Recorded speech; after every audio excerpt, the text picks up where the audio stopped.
Ladies and gentlemen, there's tons of games to choose on the Nintendo Switch. The area that I want to focus on today is relaxing games, games that are cozy.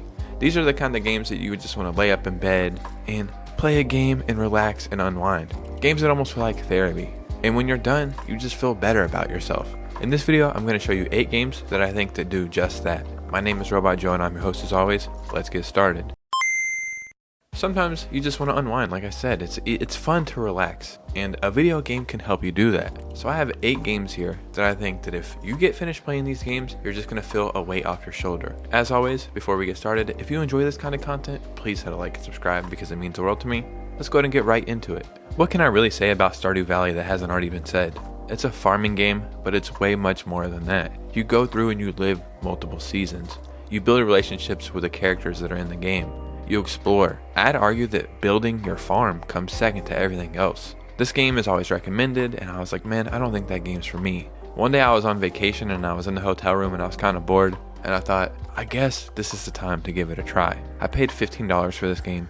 Before I knew it, I was over 100 hours in. It's something I would legit do to unwind at the end of each day. I would go to the town, see what everybody else was doing, unravel some mysteries, and I think it's a very special game that's able to pull you in. So a game that you may not have ever heard of is called Skate City. I grew up skateboarding and I still skateboard to this day. So anytime I can find a new skateboard game to play, I definitely give it a chance. I believe Skate City was originally a game that was on like Apple or something like that, but now it's on console and this game is amazing. There's only a couple levels to choose from, but you do little challenges and stuff, mark off some stuff like do the biggest trick or the longest trick.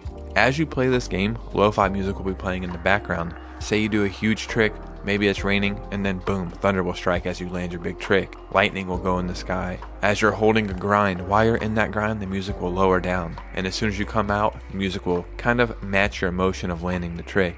It truly is a phenomenal game. Even if you're not a fan of skateboarding at all and you just enjoy lo-fi style stuff or relaxing games, give this game a try. This is one of the most in-depth, relaxing, immersive games I think I've ever played on the Switch. Please, if you have a chance to give it a try out Skate City. A farming game everybody has played is Animal Crossing. I guess I don't really need to explain Animal Crossing so much. This is one of the biggest Switch games of all time. I think a thing that helped this game is it hit right when the pandemic started. I hadn't played an Animal Crossing game I think since the GameCube and I just had no interest in it. But like I said, the pandemic hit and I was needing something to fulfill my time. I would log in every single day just to see what kind of new items I could get for my village. It's so fun. You feel like you're really like an architect. Where will I put these houses? Where will I put these villagers? What kind of style do I want to make this whole town? And the awesome thing in this game is you can travel to other people's islands and see what kind of place that they've built for themselves. Sometimes it's fun to just turn your brain off and start designing. You're not worried about your life, you're worried about the life of the people in the game.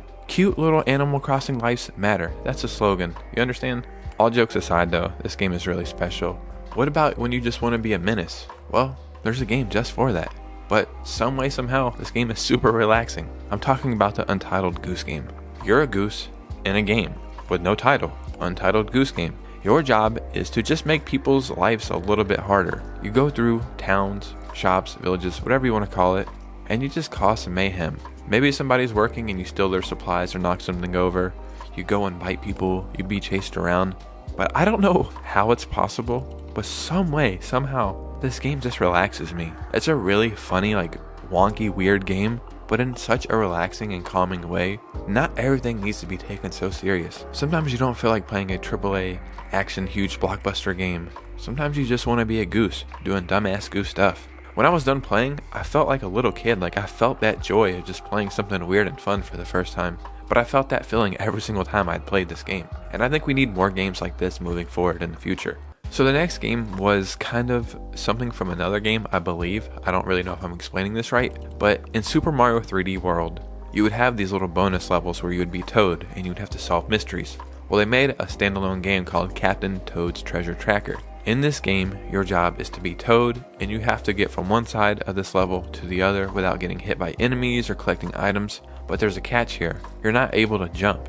All you can do is walk. So what you have to do is you have to turn the level and figure out which way to go. Like, okay, I've hit this wall, let me rotate the world to another direction and now I can see from that wall I was able to move left or right, or maybe a platform up and down. I know it sounds very simple, and it kinda is, but that's what makes this game so special. They've simplified gaming at the absolute minimalist way. Since you don't need to focus on a lot of controls, they've made it to where you have to focus on solving a puzzle, which I guess is technically the level that you're playing. And by doing all this, they've made it a very relaxing, cozy experience. One of the coolest and strangest, I guess, games on Nintendo 64 back in the day was Pokemon Snap, but it worked, you know what I mean? It was a weird experience that just made sense. Well, they have made a new version of that for the Nintendo Switch. It's pretty much the same thing. You just go through little areas, you see cute Pokemon, and you take pictures of them, and that's it. It reminds me of like going on a safari or walking in the woods with a camera. Animals just aren't gonna sit there and pose for you. You have to find ways to get the best pictures. Doing this, again, it's a very simple idea, so with it being so simple, it has made it a very relaxing, fun experience. And you get to see some of your favorite Pokemon pose for you in pictures. I wish I could go outside and take a picture of a Charmander. I can't do that, or at least not yet. But in Pokemon Snap, that's all a reality, and it's a very fun, relaxing time. Now it's time to talk about Unravel 2. Unravel 2 lets you create a Yarny of your very own. These are the characters in the Unravel universe. They're called Yarnies. You begin your adventure in a cold and imposing land. Then you watch your surroundings blossom as new life as you chase sparks of adventure. It's going to dive you into an immersive story filled with energy, exuberance, and inspiration. You approach every challenge with positivity and fearlessness to awaken the world around you, and you discover an unbreakable bond between friends. I believe as long as you're not playing handheld mode, you can experience this with a friend, like co-op, like on the couch or something like that. And that's awesome. What's better than relaxing by yourself? Probably having a great friend sit on the couch with you and you guys experience this journey together. You are made of yarn, and you use that yarn to get through these levels. This is an amazing game with a beautiful world with some beautiful music. Very, very relaxing and cozy, and this is a must play.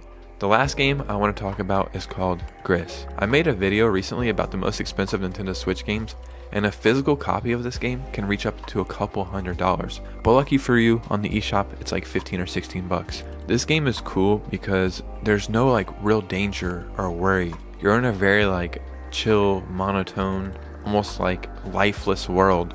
But as you play through it, you bring life to the world. You bring color to the world. As you play through, you'll see watercolor start taking over, and it just makes the game so freaking beautiful.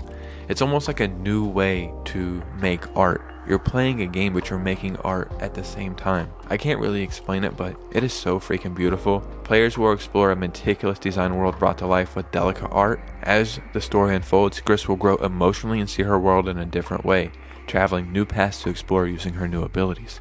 Ladies and gentlemen, I hope one of these games on this list allow you to relax while you enjoy your favorite medium of entertainment, which probably is gaming if you're like me. In the comments below, let me know your favorite game that helps you relax and makes you feel cozy. It doesn't even have to be on the Nintendo Switch, just any game at all. I would love to hear it. You guys know me. If you enjoy gaming news, gaming stories, and Nintendo Switch content, then you are in the right place. Make sure you hit a like and subscribe on the way out. My name is Robot Joe, and I'll see you with a new video soon. Peace out.